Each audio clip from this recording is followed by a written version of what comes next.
আপনারা কি জানেন 2025-এ যে কুম্ভ মেলাটা হচ্ছে সেটা কী ধরনের কুম্ভ মেলা?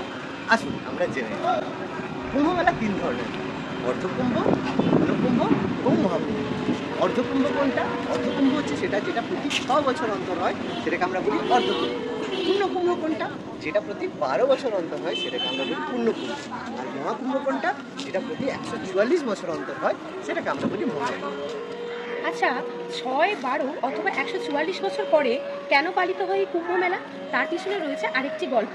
আমাদের বৃহস্পতি গ্রহ সূর্যকে প্রদক্ষিণ করতে সময় নেয় 12 বছর, অর্থাৎ 12 বছরে একবার সূর্যকে প্রদক্ষিণ করে।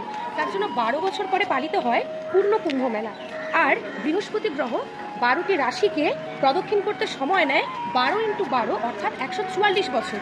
আর তাই 144 বছর অন্তর পালন হয় মহাকুম্ভ মেলা। আর আমাদের 2025 সালের এই মহাকুম্ভ মেলা এই জন্য এতটাই গুরুত্বপূর্ণ, তার কারণ আমরা আমাদের জীবদ্দশায় এই 144 বছর অন্তরের মহাকুম্ভ মেলা একবারই আমরা এর সাক্ষী হতে পারবো।